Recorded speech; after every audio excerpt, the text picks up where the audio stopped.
Good evening. It's Friday night, so won't be a long session tonight because it's curry night. But I'm just going to start getting things organised for the rear. Well, for the rear everything's that bolts onto the suspension to finish finish most of the chassis stuff off. I think something I should have probably done differently was when I had the rear axle on the bench and I was riveting the brake lines to it. This brake hose needs one more bend in it to meet the caliper. It would have probably been slightly less awkward to have done that on the bench, but same on the other side, I guess. But yeah, it's not a big deal. So I'm going to just get, these are called the ears, so they're kind of uprights effectively. Get those on this side, get a caliper loosely bolted onto it maybe, and see what I need to do with this brake line. I do have some bending things somewhere, so I made a load of brake hoses up for my Lotus last year, so I'll hopefully do a tidy job of it, and I'll report back when I've made some progress. Just a couple deviations from the plan so far. The manual calls for a bead of sealant, silicone sealant around here to stop water getting into the tube. I'm not going to bother with that because I think it's going to be coming on and off a few times as part of setting the car up and things like that.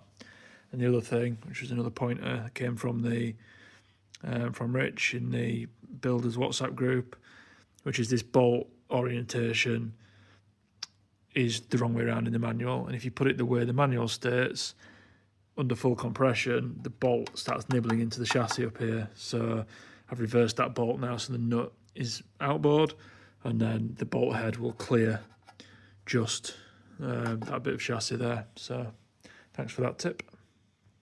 Good evening. We're plus 24 hours, I think. Got grease everywhere. Just a quick note, a lot of the blogs and stuff I'd read in the past had the calipers for the rear were pre-assembled on these carriers, so it was a little bit obvious what went where. Mine all arrived separately. In fact, one of the rear calipers actually arrived like 4 or 5 days after my kit got delivered, so there was clearly some supply chain issues with the brakes. And then I had another seemingly unrelated bag of fixings, and it took me a while to track them down, but these are the missing link I had between the calipers and the carriers. So what these do is with the carriers mounted on the hub, on the upright, these slide into the back of these bellows here, and then into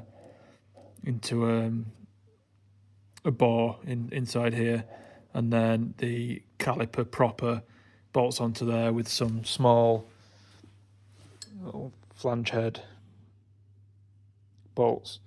So yeah, just in case anybody's watching and theirs don't come pre-assembled, that's kind of what I had to work out. So I'm going to get this side bolted up. Obviously there's no disc on yet. I'm just mocking up the caliper so I can bend that brake line, get it all mounted, then I'll kind of whip it all off again, double check everything, and then get the disc on effectively for the last time until it needs servicing. Okay, here we go. So we've got the brake line bent. I do have the proper benders, but there was just no access with the pipe on the car. You don't just want to kind of bend it by hand, even though it's quite easy, because you could kink and kind of nip the brake line, which is game over for that. So what I did is I just got something of approximately the right radius, put it in there, and just gently bent it around with my fingers. It's got a nice decent bend on there.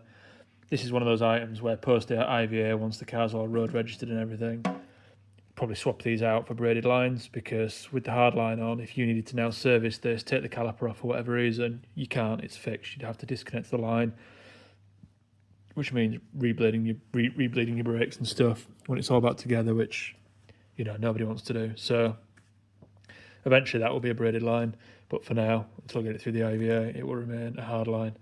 So I'm going to get the disc on this side now, get this side all torqued up and finished off, and then we'll head round and do the other side.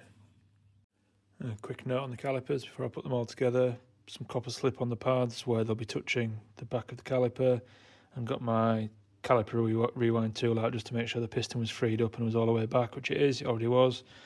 So yeah, just going to prop all this in now with the, where's it gone? There's a spring somewhere. It's only on the caliper through there. This is an anti-rattle spring that just keeps the pads under tension while they're in there.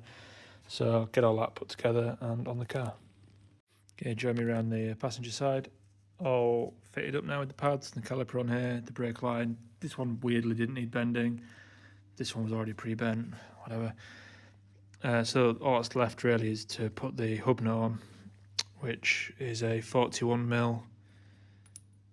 On this side it's reverse-handed, it's a left-hand thread on this side, and it's normal thread on the other side. So I've had to buy a 41mm socket for these.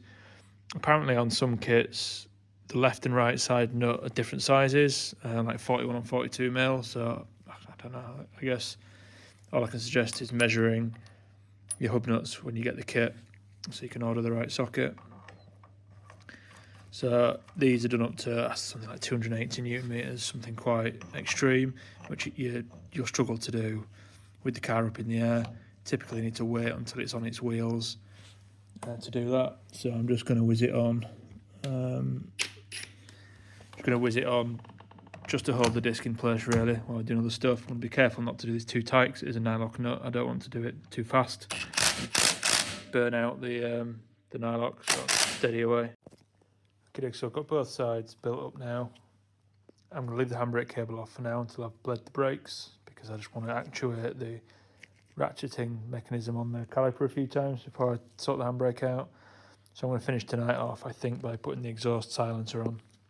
So it's just one little L bracket that bolts into the side of the car. I've put some Jolac on there, just the steel on aluminium.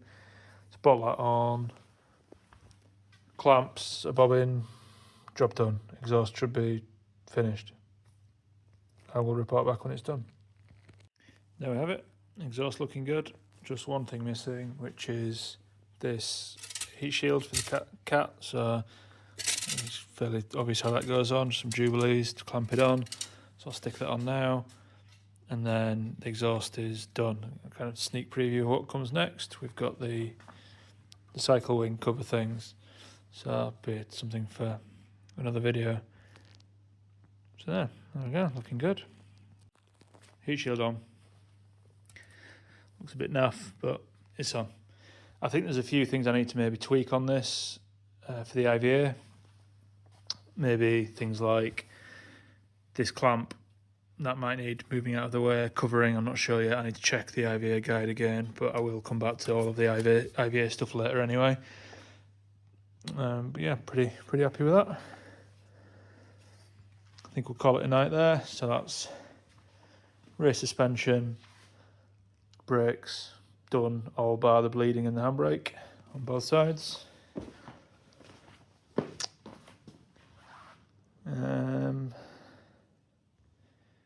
Yeah, I think we might have to start the engine soon.